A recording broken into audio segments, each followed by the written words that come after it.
RingCentral's AI receptionist uses voice AI to answer on the first ring, so you'll never miss a call again. In just a few minutes, you can personalize your own AI receptionist to answer questions, route calls, schedule appointments, and even send texts in multiple languages.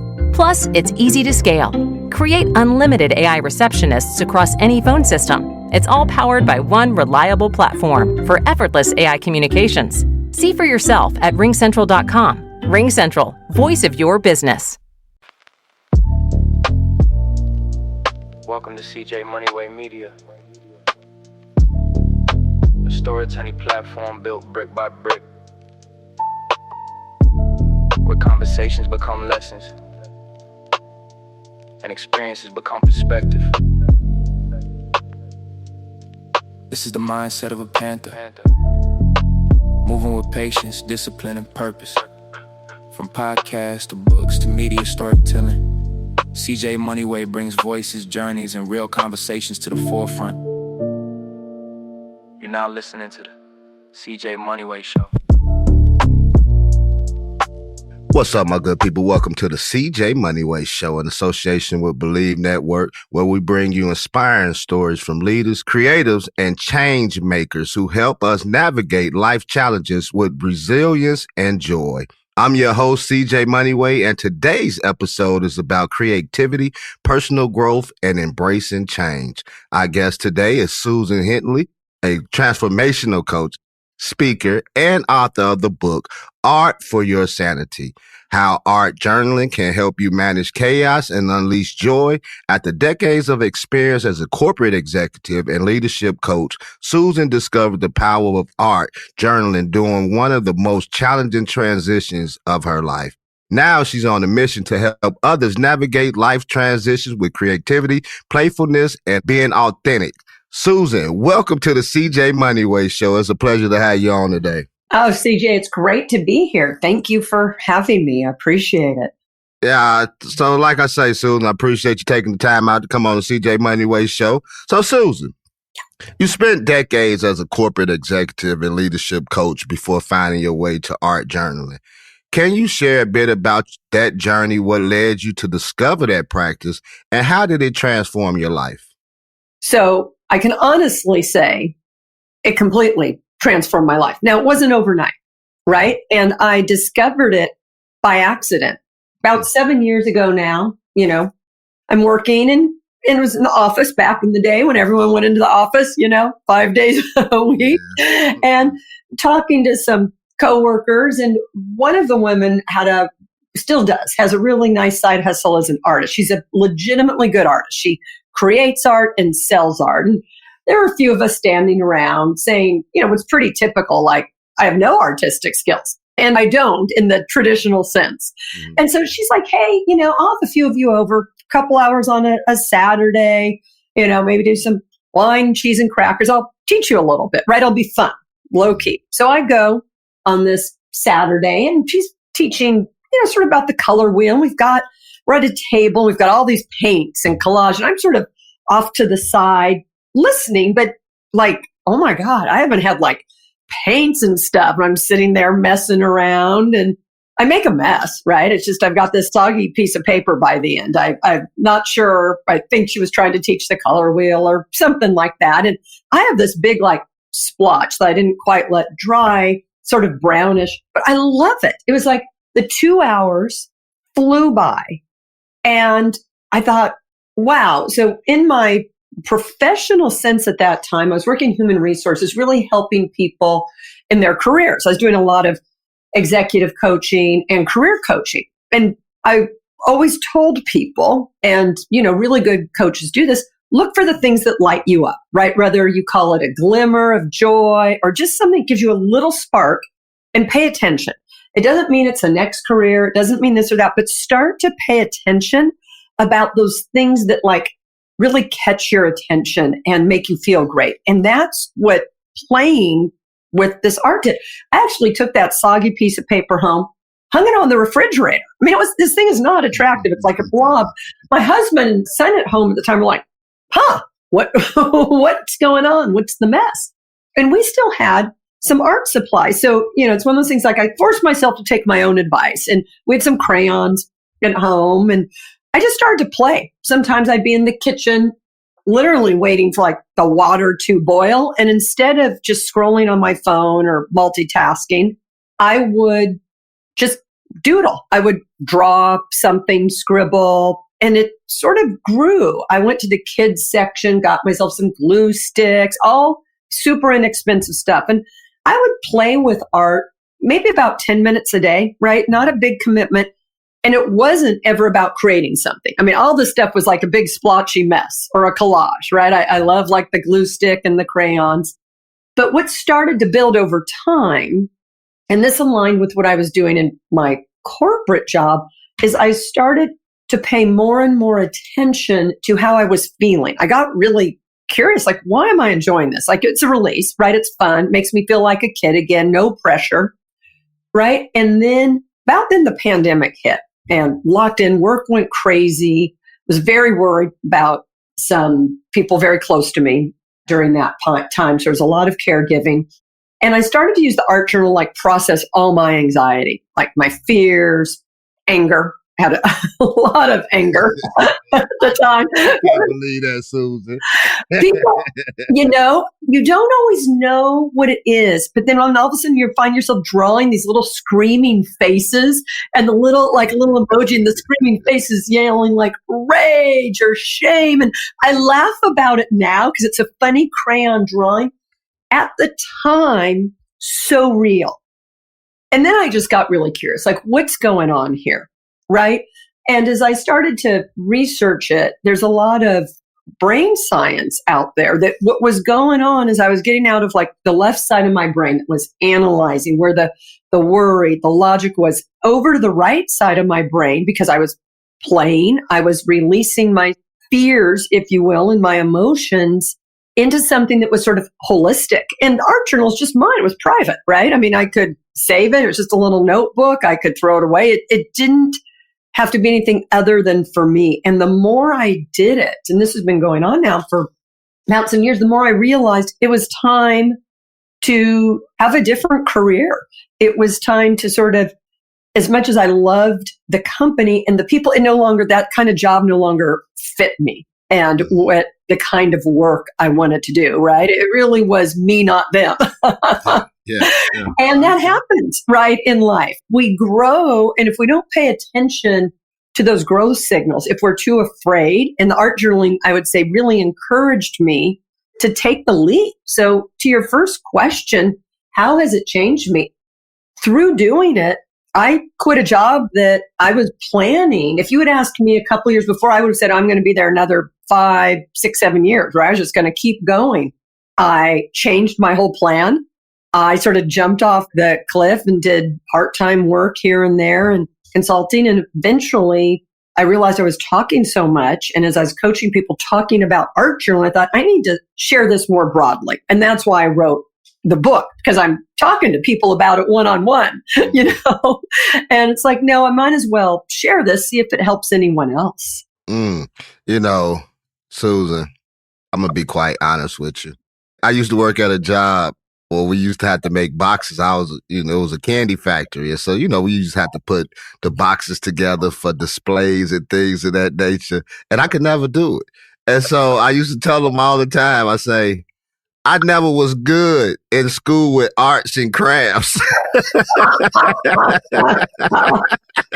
Ain't never been my lane. Drawing, none of that. I don't have a steady hand for that. But kudos to you for being able to hang in there. Like you say, it wasn't your thing. 2 hours went by, you had fun. I don't know. Even if I spent 8 hours in there, I probably still wouldn't catch the concept of it. So I'm going to have to check out your art journal and see what you're actually talking about. So, Susan, you mentioned the pandemic. Yeah. You mentioned the pandemic and your own impending retirement brought immense stress because you said you had like 5, 7 more years to go. How did art journaling help you navigate those challenges? First of all, right, because the art journaling's just honestly whatever you want to create, right? It's not about making art. It helped me to process the emotions and the fears. I told you about, I was laughing about like the little screaming face when I was in a rage, and it helps you to start to see that your emotions pass, right? Whether it's your fears about the future, your uncertainty, even when you're feeling really pumped that, we're not our emotions. Our emotions come and go. And the better we can, if you will, be aware of them and manage them. So art journaling really helped me get out of the fear of the unknown. I had a lot of well-meaning advice that I needed to know exactly what I was going to do when I left my job. And like, if I didn't know, I would go crazy because I was this high energy person, right? Or I thought I'd lay on the couch all day and watch Netflix. It's like, it felt like it had to be one or the other. There was no middle story, which is it's just us telling ourselves silly stories, right? We torture ourselves, our thoughts, and well-meaning, family and friends. They want us to be happy. And truth was, through art journaling, it really helped me to just ride, if you will, the wave of uncertainty. And then I ended up getting into, and you mentioned in the intro, sort of life transitions coaching, which is what I did. I made a major job change about that same time, became an empty nester. My husband and I moved across the country to a new place. So all of that, all of a sudden my life doesn't look like anything I used to know. I'm not with friends. I'm not working full time, not raising a family in the same way. And you can get really overwhelmed when so much changes in your life all at the same time. And you want to fix it right away. And you want to get the new. And that's not always great. And so art journaling, which was really just using color and image or collage for a few minutes a day to just express however I was feeling, really helped me, in essence, create a new life. And now I've realized there's so many of us go through humans go through transitions. There's research shows about every 12 to 18 months, right? Whether it's relationship changes or job changes, sometimes, loved ones getting sick or becoming a parent, right? And that changes our life. And we need some time to process what we want our new world to look like. So, Susan, in this art capacity, many people think that art is something only for artists. How would you encourage someone who feels like they aren't creative to give art journaling a try? Somebody like myself. Yeah. Okay. So I want to start again with, I don't view myself, and I've been out the 7 years, I've written a book, I do workshops, I have online training. I, as of this day, absolutely do not consider myself artistic. I draw like a 5-year-old, and I've chosen to keep drawing like a 5-year-old. Hearts, flowers, whatever, because that's where the fun is. So what I would say to people is, think of what you loved to do when you were 5, like in kindergarten. If you had any art supplies at all in your kindergarten or whatever it was. Maybe it was Play-Doh, maybe it was building things with rocks or sticks, right? I mean, most young kids have some creative outlets, whether it's in kindergarten or first grade, or it's in the neighborhood. Kids are always playing and making up things. Sort of think about that. And that's what you want to tap into. So it's absolutely not about creating art. Mm-hmm. I tell some people to scribble. Like one of the opening exercises when I teach a workshop is you put on your favorite song. Most songs on people's phones are between 3 and 4 minutes, right? So we choose one person's song, play it out loud, about 3 or 4 minutes, have them take 2 crayons and just fill a piece of paper. The goal is to get as much color with 2 crayons on that piece of paper. That's not about making something you're ever going to show anyone. It's truly about like scribbling or figuring out how to draw square lines. It's up to you. But what people experience is a sense of freedom, a sense of play, a sense of, I'm not trying to be good, right? Adults, in general, we always want to get better at things, right? Yeah. And which is good. It's important. It's natural for us. It's hard to take yourself seriously as an adult when you're holding like a crayon or a glue stick. And that's what gets you over to play and creativity. If it's only 5-10 minutes a day, it's a really nice break, because just about everywhere else in our lives, and I'm not saying this is bad, but it puts pressure on us, we're trying to improve. There's probably people working on exercise, on eating healthier, on, maybe getting that next promotion, or which is all great, right? I have goals as well. But when we live in a state of constantly trying to improve, we can be really harsh with ourselves. And that's where I think these like breaks of play or creativity. So I want to just go back. It is not about artistic ability. If you can hold a crayon or hold a glue stick and glue some pictures down on a piece of paper, you can, in essence, play with art. You know, as you were saying that, I'm sitting back thinking, because you said you go back and think about yourself as a child, kindergarten, 5 years old, and the things that, you like to do and the things that you was doing. And so as you just said something about with the crayons and the glue sticks, I was actually trying to picture in my mind, how could I put a glue stick and the crayons and make the image of me hitting somebody upside the head out there on the playground? Because those are the things with my little bad madness self when I was coming up in kindergarten. These was the type of things I was doing. So you were fashioning things to play with other kids, apparently in this case to hit other kids, right? So you're creating little weapons, right? You're building, it's a little sculpture, right? If you think about it, because you said that, and of course I pictured, what you could create with it. And so you might play with, say you're curious about this, you might play with sticks and glue. I saw someone once take the coffee stirrers, those little wood coffee stirrers you see, if you buy a coffee somewhere. They took a few of those from a place and just some glue and started to break them apart and just like glue stuff together.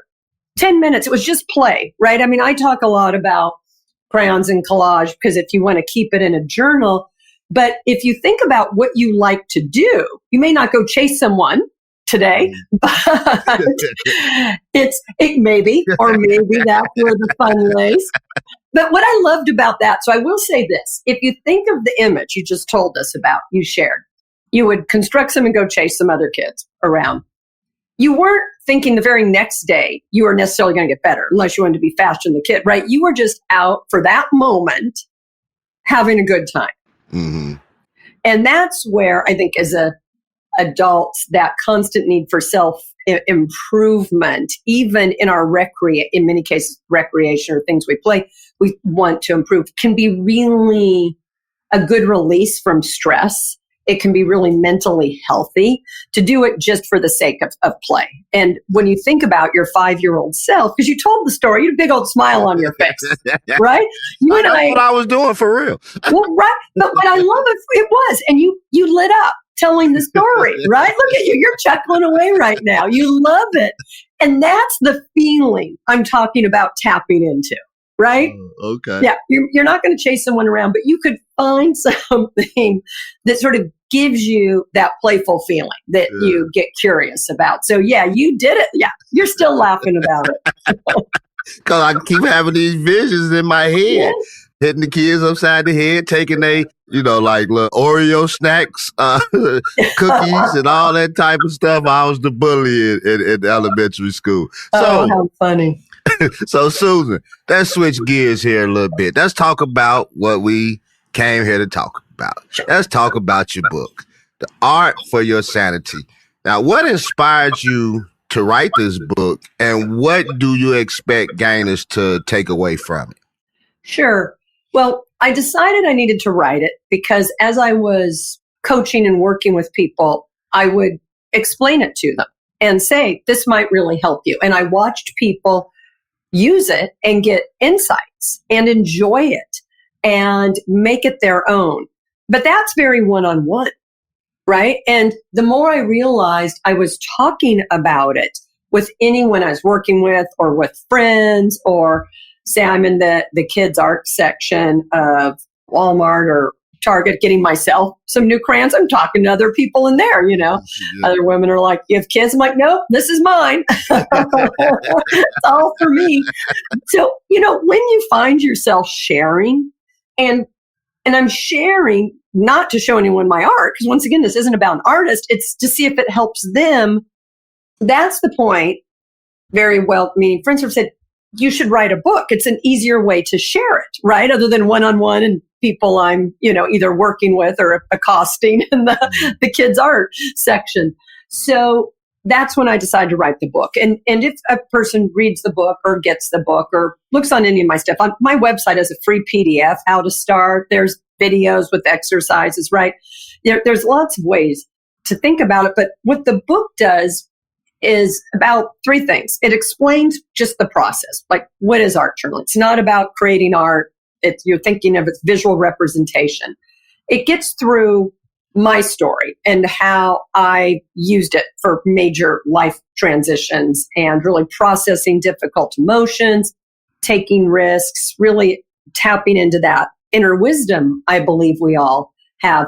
And then the third thing is I was able to find, because of other researchers, some really great brain science as to why this is the case, right? Why it's good for our mental health, why adults spending some time in play and working on problems with creativity is so important for us. So those are the three things that you get when you read the book. It's sort of like a how-to. It's a little bit of my own story, and then it's the science, if you will, behind the why. This episode is brought to you by CJ Moneyway Media,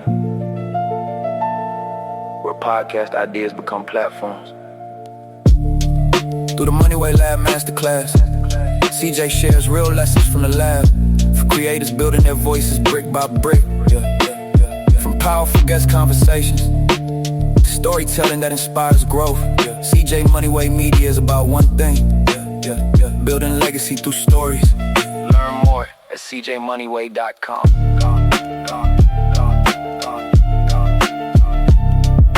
Music style.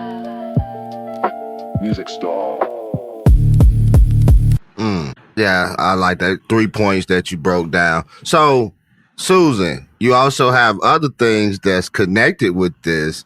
You also offer an online course called Artful Transitions.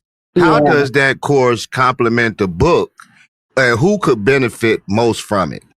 So what the course ended up doing, I wrote the book first, and then as people read it, and it's all the kind of person you are. Each of us knows how we learn best.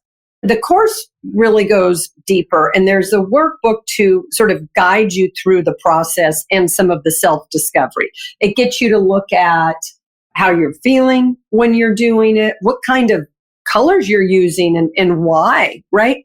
Because colors mean different things to different people at different times. It helps you work on your values, like to make sure you're really clear on what your values are and are you living in alignment with your values. So the course and the companion workbook really goes much, much deeper through it. It starts with play, then helps you work through difficult emotions, then helps you work through sort of messages and tapping into your inner wisdom. And then I've done one or two other just short videos to get people started, right? Some people just want a quick explanation. Others want to really take it very seriously and do the work and do their value clarification and really sort of develop a system for better understanding themselves. So let me ask you, Susan, because you said, you get colors and like you have a coloring scheme like me. Before we got on, I talked about how I like being creative, doing thumbnails and things of that nature. So with art journaling and things, like back in the day, and you're still doing it, when you draw a picture or when you coloring in a coloring book, you color the main characters and try to outline it, and then you want to have a blue sky behind it, as the background. And so with art journaling, as far as, the coloring scheme, do you also have like contrasting colors too? Do all that blend together with your main, with the main course, and then you just use that color scheme throughout, what you're doing, or do you change it up? So I change it up. And what I really encourage people to do is, because they're using it as a journal for how they feel. So let's take blue for a second, because you mentioned the blue sky. Any given day, blue can be a blue sky, which is like clear, calm. Blue can also, for a person, represent sad, right? If I said draw a little face, like if you think of a little emoji right now on the phone, you're thinking of a little crying emoji. Yeah. Those are like blue tears because it's, Exactly. And so what I actually encourage people to do is to think about the color they're using and what it means, right, to them. Because each of us has different associations with color. So I'm looking at you right now and I see the Lakers poster, right? Is that what I see behind your head? That's exactly what you see. Okay. That's the only thing you're going to see in my house, Susan. Okay. So say you were playing with like the purple and the gold and yellow. Mm-hmm. You're probably associating that. Maybe some people from New Orleans may be associating with Mardi Gras. Others may be associating. You're thinking of all your maybe favorite basketball moments, right? And excellence and championship. I don't know. Only you know. If I said use these two colors, what do you think of? Because we're all so individual, right? Whether it's happy associations, cheering. That's what I encourage people to do. So you're using the colors. You're using the colors you're drawn to. I don't want people to think too much about it. It's afterwards. Say you do 10 minutes of art and you chose two colors. It's afterwards. Take a step back and sort of say to yourself, why did I choose that? Maybe you were feeling a little down and you wanted to be inspired. I'm just going to keep going with the Lakers theme because I'm looking right at it. You want inspiration for excellence, say. So you're using those colors because that's what you associate, right, with excellence, with support, right? I'm making this up. You know how you do with the Lakers, but I'm guessing you think they are excellent, right? Well, not right now. But see, I've been a fan since 1980, so you just don't turn things on and off like that, Susan. You should know that coming from Northern California. I do. No, you don't turn it on off, but you do appreciate their runs. Mm-hmm. And so maybe it's hope for you. Maybe it's nostalgia. I don't know how you would feel when you use them. But the one thing I will say about them that's sort of interesting is even with ups and downs, it's an interesting symbol, right? I might say to you, you and I are talking, you're like, yeah, they go up and down. I'm loyal, right? So here's some of the things you might be thinking using those colors. I'm loyal. I can ride the wave. Mm-hmm. I believe in them, right? I mean, that's what I talk about with some of the values that start to come out. Now, I'm making this up just because the poster's like right there. Right smack there in your face. Exactly. So it's easy. It's got so much color, right? That, it's popping out at me.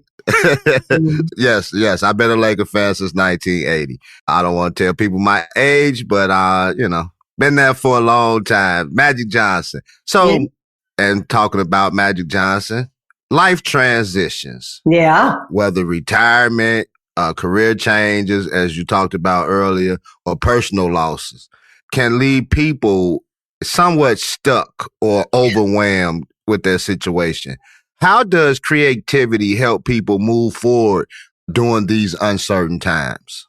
And you are so right that when you get thrown a really big curveball, right? And you just brought Magic Johnson. You're one place and then you're not.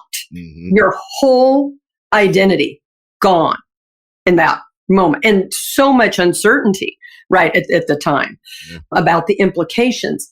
That is such an extreme example. But when we go through a transition on many cases, lower levels, but not always, health diagnoses are one of the biggest life transitions that bring us to our knees, whether it's a loved one or our own. Those are the transitions where we have to reassess. But where creativity helps is one, the tendency is to just hunker down and to want to escape it or make whatever it's going away or to feel sorry for ourselves. We can't do that for long. And so getting creative first about just now what? When everything you believed was one way and all of a sudden now it's different. There's a grieving process, and art and creativity can help with that, and the releasing of sort of what was and all those feelings, which are anger, frustration, fear, uncertainty, right? Whatever it is in our life transition to what now. And that's where doing things that are creative opens our eyes up, because sometimes we get so stuck in only thinking one path that when you're doing something that's a little playful, that's maybe a little messy, it shows you there's a lot of paths. There's so many more paths than we can even imagine because we're constantly trying to, fit ourselves in a box. So using art and doing creative things really can help people to reinvent themselves. About half of the life transitions we experience happen to us, right? Half we may initiate, right? We may meet a partner, choose to get a new job, have a family. But then there's half, which are health diagnoses, job loss, any number of things that occur. empty nest, different things like that, that are just part of life that we can get stuck if we're not careful. And the whole idea of transition coaching, and like I said, I think art journaling is really helpful, is to help us grow through it. It's not to ignore it. It's not to get stuck. It's not just to do the next thing no matter what, even if it's not a fit, right? You've got to be comfortable while you reinvent yourself. And you're not going to get it right the first time.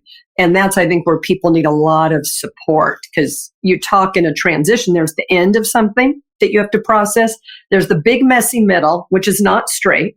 We want it to be fast. We want it to be straight, right? We just want to get through that uncertainty. And then we want to get to the new exciting thing, whatever that is. Yeah. And the truth is that middle is, for most people, because I think it's just part of being human, it's long and it's all over the place. It's a big old scribbly mess, which is why I love scribbling, because days, that is just what life is like. It's a big old scribbly mess. Yeah. Somehow, like how I write, when I write notes, I wrote a whole book, scribble. I can read it, but if I was to show Susan my notebook, she'd be like, what is this that you have going on, Corwin? But I can start reading every word verbatim. And so I get what you said. You know, sometimes things are messy. You know, you love the beginning, but it's that middle. Sometimes too, as I'm hearing what you're saying, that's that trying period, you know, like, like, oh, can I get over this obstacle? Or as a writer, you know, a writer's block, or, you know, can I get this thing together? How do I connect this with that? And I know the beginning, I know the ending, but what do I add in the middle? You know, that's when things, and that's life too, start getting tricky.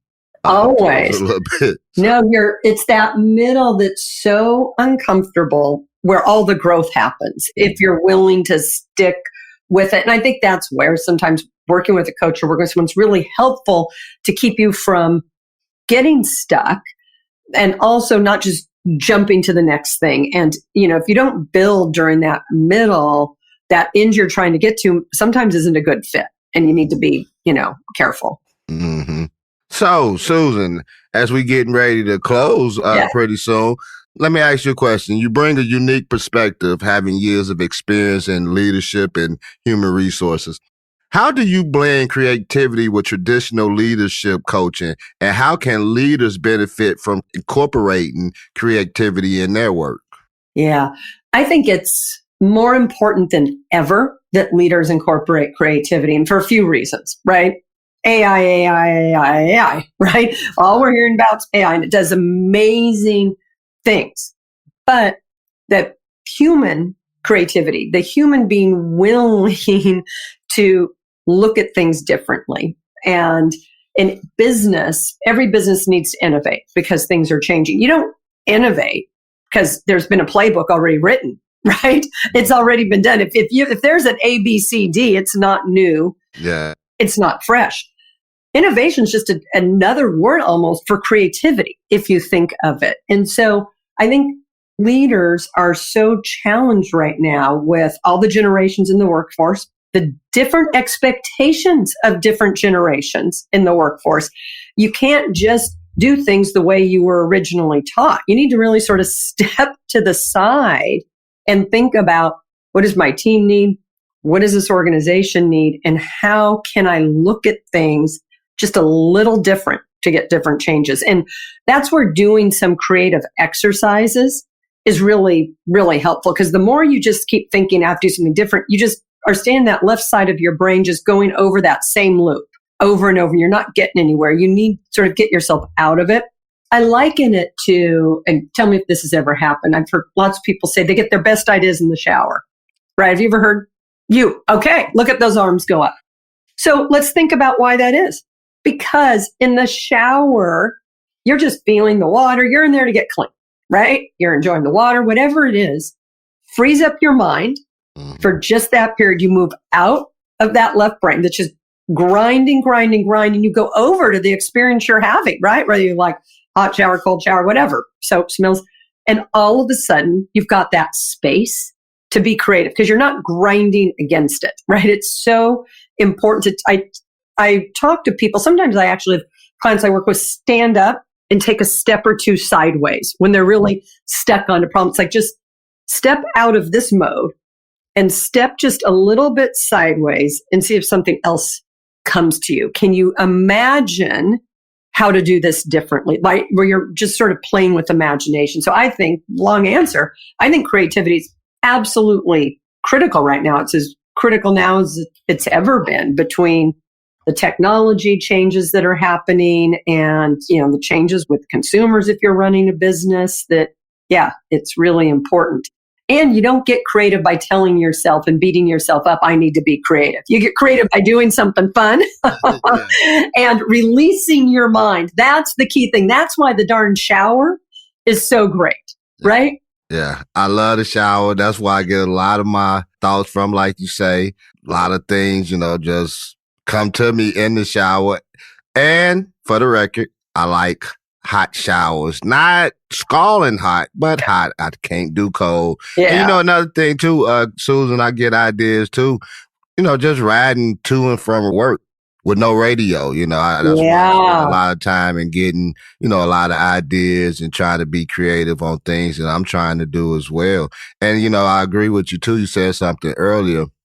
Like you got your main, so like you human resources, you have your main job, but you being creative to do other things. And so it takes your mind off of that, like I do the podcast, but I have other things besides the podcast where I'm trying to work on a screenplay and things of that nature. So it takes my mind off of this because I'm being creative in doing that, or when I'm putting the thumbnails together, or when I get ready to put this episode out and do our video clips and things of that nature. It's just the creativity part of it. And I'm guilty. I love AI.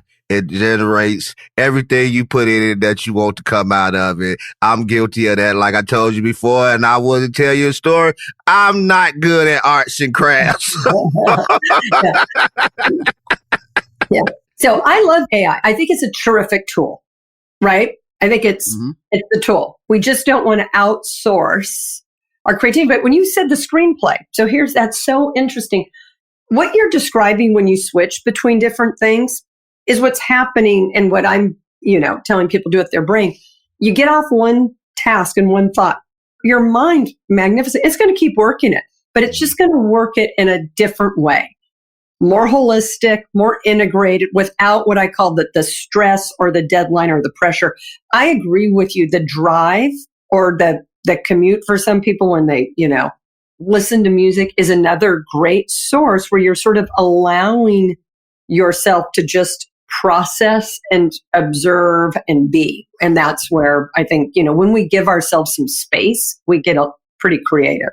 Yeah. And you got to have space and peace. That's one thing that I preach on. And I thank my wife. I was just telling somebody this the other day. I thanked her for giving me the space that I need to create and be creative and do the things that I'm doing. You know how it is. You're in that space where you're writing books and you're doing things. We need space. Yeah. Need you hovering over me, complaining about what I'm doing and this and that. Cause sometimes it takes us away from the family, because like you writing a book or doing an online course, I got a deadline to meet, or I got this to do. I don't need you nagging. You know what I'm saying? Honey, let's go to breakfast or let's go to lunch. We'll go tomorrow. Today, I got to do this. So, I thank God for having a wife that I have that lets me be in my creative form. And I'm pretty sure with your husband and y'all traveling all around the world. And so I know that that's nothing new to you guys on transitioning. No, it's true. And gratitude, you really hit on something, CJ, that spending some time being grateful actually makes us more creative as well. Because we have such a negativity bias as humans. Like you can always find that the stress or things that aren't going well, but spending time where you actually think about what you're grateful for and why, like you really articulate for your wife why her giving you space is so important. And even that is a act that moves us into a space of possibilities because it sort of makes us pause for a minute and just look at it differently. It's not all deadlines. It's, gosh, here's this person. So there are a lot of ways to build creativity because it doesn't have to be you create this art thing. But I love the fact you brought up gratitude because in the life transition coaching, a gratitude practice, particularly in that messy middle and when things are ending, can be really helpful. It can, just make you feel like it's all not destroyed, because sometimes we can feel like, there's nothing here anymore. And there's always a lot more here than I think meets the eye sometimes. So big fan of gratitude. Big fan of gratitude. You got to be thankful. Just like today, like you said earlier, me and you here on this podcast today, just being thankful for life in general. To be here and do what we're doing, to be in our right minds, to be creative and do the things that we're doing. And so there's so many things to be grateful for in life, period, which a lot of us take for granted, you know what I'm saying? So that's the thankfulness. So, I'm going to leave you with this question, Susan. Okay. Your journey is so inspiring, and the work you're doing is helping people bring more color and meaning to their lives. Looking back, what's one piece of advice you would give to someone who's afraid to try something new, whether it's a creative practice or a major life change? Okay. That's actually a great question. And if you're afraid to try something new, take the smallest possible step, right? I don't know what it may be, but think of what is the smallest step and take one of those each day. New career or something. It's many times people think they have to do it right away, right? I need to send out all the resumes. I need to network. I need to have this all done. We get really discouraged or really overwhelmed. It's like being a detective or looking for, I'm going to call it like looking for little breadcrumbs. So the advice, if you're afraid to do something, is to take the smallest possible step. You asked about being creative. For 1 minute, doodle, right? Literally nothing will happen. That is not a scary thing to suggest to someone, right? But instead of you go out, you buy this stuff, you're going to dedicate all of this, it's like, play with it. And whatever that small step is, whether it's a career change or changing your life, is you take each small step, pay attention to how you feel and sort of thank yourself for doing the small step. Don't mock yourself for the steps too small, right? Just you build up courage, not so much by all of a sudden getting brave. It's just getting a little more comfortable. You're just trying to expand your comfort zone. So if people get way too far out of their comfort zone, they tend to freeze up and not have the skill. So it's little steps. I like that. That's a good one. So Susan, I really appreciate you. Your story is a powerful reminder that creativity isn't just for artists, as we talked about earlier. It's for anyone looking to find joy and clarity in life. So thank you for sharing your wisdom with us today. Before we wrap up, where can we find your book, Art for Your Sanity, and your free downloadable PDF, and more information about your coaching program and online courses? Sure. Well, the book's available anywhere you buy books online, Amazon, but I have links on my website. So the best place to go is Susan-Hensley, which is HENSLEY.com. There's the PDF. You can buy the book off of it. It can link, that's the online course, other videos. So everything's there, but the book's widely available. You heard it right here. Hey, again, thank you, Susan, for joining us on the CJ Moneyway Show. And to our listeners, thank you for tuning in. If you found value in today's episode, please leave us a review, subscribe, and share it with someone who might benefit from Susan's message. Make sure to visit SusanHentley.com to grab your free guide on getting started with art journaling and learn more about her book and online course. Until next time, stay curious, stay creative, and keep finding ways to bring joy into your life. This is your boy CJ Moneyway signing off. We out of here. Peace. You've been listening to the CJ Moneyway Show. Where real stories, real lessons, and real perspective come together. Remember, move with patience, move with purpose. That is the mindset of a panther. Until next time, keep building your legacy brick by brick by brick by brick. Music style.